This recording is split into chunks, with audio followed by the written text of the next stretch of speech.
ବନ୍ଧୁ ଜୀବନରେ ସବୁବେଳେ ନିଜ ଉପରେ ଆଉ ଭଗବାନଙ୍କ ଉପରେ ବିଶ୍ୱାସ ଆଉ ଭରସା ରଖ। କାରଣ ଗୋଟିଏ ଦ୍ୱାର ନ ଖୋଲିବା ପର୍ଯ୍ୟନ୍ତ ଭଗବାନ କେବେ ବି ପ୍ରଥମ ଦ୍ୱାରକୁ ବନ୍ଦ କରନ୍ତି ନାହିଁ। କିନ୍ତୁ ଅଧିକାଂଶ ସମୟରେ ମଣିଷ ସେଇ ବନ୍ଦ ହୋଇଥିବା ଦ୍ୱାରକୁ ଦେଖି ଅଧିକ ଦୁଃଖୀ ହୋଇଥାଏ ଆଉ ସେଇ ଖୋଲା ଯାଇଥିବା ଦ୍ୱାରକୁ ଧ୍ୟାନ ଦେଇନଥାଏ। ସଫଳତାର ଯାତ୍ରାରେ ଖରାର ମହତ୍ଵ ବହୁତ ବଡ଼ ହୋଇଥାଏ। କାରଣ ଛାଇ ମିଳିଲେ ମଣିଷର ପାଦ ଅଟକି ଯାଇଥାଏ। ବ୍ୟବହାର ଜ୍ଞାନ ଠାରୁ ବଡ଼ ହୋଇଥାଏ। କାହିଁକି ନା ଜୀବନରେ ବେଳେ ବେଳେ ପରିସ୍ଥିତି ଏମିତି ଆସିଥାଏ ଯେଉଁଠି ଜ୍ଞାନ ବିଫଳ ହୋଇଥାଏ ଆଉ ବ୍ୟବହାର ସବୁ କିଛି ସମ୍ଭାଳି ନେଇଥାଏ। ମୂର୍ଖ ବ୍ୟକ୍ତି ଅନ୍ୟକୁ ବର୍ବାଦ କରିବାକୁ ଏତେ ବ୍ୟସ୍ତ ହୋଇଯାଏ ଯେ ନିଜକୁ ବର୍ବାଦ ହବାର କେବେ ବି ସେ ଦେଖିପାରେ। ଅଧିକାଂଶ ସମୟରେ ଯିଏ ଆମର ଖରାପ କରେ ଆମେ ତାହାର ଖରାପ କରିବାକୁ ଚିନ୍ତା କରିଥାଉ, କିନ୍ତୁ ଏପରି କରିବା ଦ୍ୱାରା କିଛି ବି ହାସଲ ହୋଇନଥାଏ।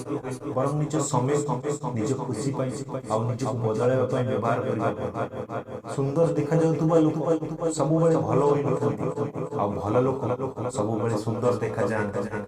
ମଣିଷର ବ୍ୟବହାରକୁ ଦେଖନ୍ତୁ, ଚେହେରାକୁ କାରଣ ଚେହେରା ସମୟ ସତରେ ବଦଳି ଯାଏ ଆଉ ବ୍ୟବହାର ଆଜୀବନ ମଣିଷ ସାଥିରେ ରହିଥାଏ। ଯଦି କିଛି ଶିଖିବାକୁ ଚାହୁଁଛନ୍ତି ତେବେ ନିଜ ବିତିଯାଇଥିବା ଅତୀତରୁ ଶିଖନ୍ତୁ, ନିଜ ଭୁଲରୁ ଶିଖନ୍ତୁ।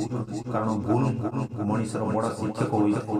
ଯେଉଁ ମଣିଷ ନିଜ ଭୁଲରୁ ଶିଖିଥାଏ ତାକୁ ହରାଇବା ଏତେ ସହଜ ହୋଇନଥାଏ। ଅସ୍ତତ ଏଠି ସମସ୍ତଙ୍କୁ ଦିନେ ନା ଦିନେ ହେବାକୁ ପଡେ, ସେ ମଣିଷ ଅବା ସୂର୍ଯ୍ୟ।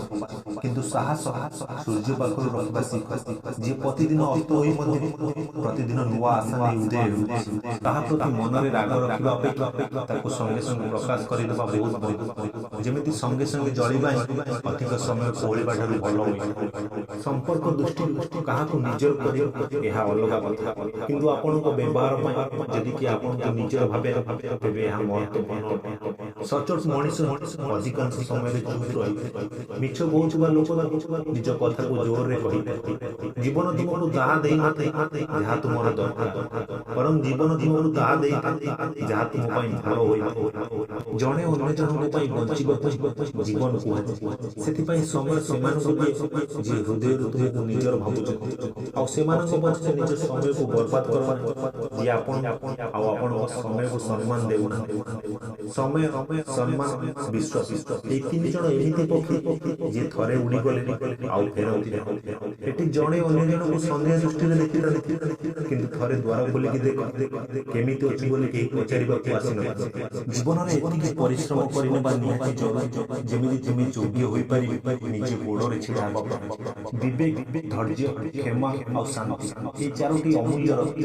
ଏହାକୁ ଧାରଣ କଲେ ମଣିଷ କୌଣସି ବି କ୍ଷେତ୍ରରେ ଆଗକୁ ବଢ଼ିପାରେ।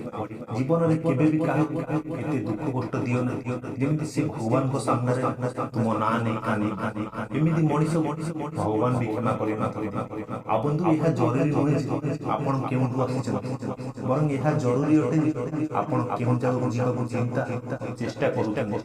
ଯିଏ ଧୈର୍ଯ୍ୟର ସହ ଅପେକ୍ଷା କରିବା ଜାଣିଥାଏ ତା ପାଖରେ ପ୍ରତ୍ୟେକ ଜିନିଷ କୌଣସି ନା କୌଣସି ଉପାୟରେ ପହଞ୍ଚି ଯାଇଥାଏ। ଯଦି ଯୁଦ୍ଧ ନିଜ ଲୋକଙ୍କ ସହ ହେଉଥାଏ ତେବେ ସେ ଜାଗାରେ ହାରିଯିବା ଭଲ। ଯଦି ଯୁଦ୍ଧ ନିଜ ସହିତ ହେଉଥାଏ ତେବେ ଜିତିବା ଜରୁରୀ। ଆଉ ବନ୍ଧୁ, ସଫଳ ବ୍ୟକ୍ତି ସିଏ ଅଟେ ଯିଏ ନିଜ ଶତ୍ରୁ ଉପରେ ବରଂ ନିଜ ଇଚ୍ଛା ଉପରେ ବିଜୟ ହାସଲ କରିଥାଏ। ଆଖିରେ ପଡ଼ିଥିବା ଧୂଳି, ପାଦରେ ଲାଗିଥିବା କଣ୍ଟା, ତୁଳାରେ ଲାଗିଥିବା ନିଆଁ ଠାରୁ ବି ଅଧିକ ଭୟଙ୍କର ମନ ଭିତରେ ଲୁଚି ରହିଥିବା କ୍ରୋଧ। ଜୀବନରେ ଯଦି ଶାନ୍ତି ଚାହୁଁଥାଅ ତେବେ ଅନ୍ୟର ଭୁଲକୁ ଦେଖିବା ଅପେକ୍ଷା ନିଜକୁ ବଦଳାଇ କାହିଁକି ନା ସାରା ଦୁନିଆରେ ଚମଡ଼ା ବିଛାଇବା ଅପେକ୍ଷା ନିଜ ପାଦରେ ଜୋତା ପିନ୍ଧି ନେବା ବହୁତ ଭଲ। ଆପଣଙ୍କ ଜୀବନରେ କିଛି ବି ବଦଳିବ ନାହିଁ ଯଦି ଆପଣ ନିଜକୁ ନ ବଦଳାଇବେ। ଜୀବନରେ ସାହସ ଆଗକୁ ବଢ଼ିବା। ନିନ୍ଦା ତ ଲୋକ ଭଗବାନଙ୍କର ବି କରିଥାନ୍ତି, ତୁମେ ତ ମଣିଷ। ମଣିଷ ଅନ୍ୟମାନଙ୍କୁ ତାହା ଦେଇଥାଏ ଯାହା ତା ପାଖରେ ତାହା ସମ୍ମାନ ହେଉ ଅବା ଧନ। ଆଉ ଆମେ ଯାହା ଅନ୍ୟମାନଙ୍କୁ ଦେବା ତାହା ହିଁ ଆମ ଫେରିକି ଆସିବ, ତାହା ସମ୍ମାନ ହେଉ ଅବା ଧନ। ନିଜ ଉପରେ ଏତେ କାମ କର ଯେମିତି ଲୋକଙ୍କୁ ଆପଣଙ୍କ ଔକାତ ଆପେ ଆପେ ଦେଖାଯିବ। ସେ ମଣିଷ ହିଁ ଆପଣଙ୍କୁ ଅଧିକ ନିଜର ଭାବିଥାଏ ଯିଏ ଛୋଟ ଛୋଟ କଥାରେ ଲଢ଼େଇ କରି ବସିଥାଏ। ସମ୍ପର୍କ ବଡ଼ ହୋଇନଥାଏ, ତାକୁ ସମ୍ଭାଳିକି ରଖିବା ଲୋକ ବଡ଼ ହୋଇଥାଏ। ଯଦି ଜୀବନରେ ଶାନ୍ତି ଚାହୁଁଥାନ୍ତି ତେବେ ଲୋକଙ୍କ କଥାକୁ ହୃଦୟକୁ ନେବା ଛାଡ଼ିଦିଅ। ବିଚାର ଆଉ ବ୍ୟବହାର ଆମ ବଗିଚାର ସେହି ଫୁଲ ଯାହା ଆମ ପୁରା ବ୍ୟକ୍ତିତ୍ୱକୁ ସୁଗନ୍ଧିତ କରିଥାଏ।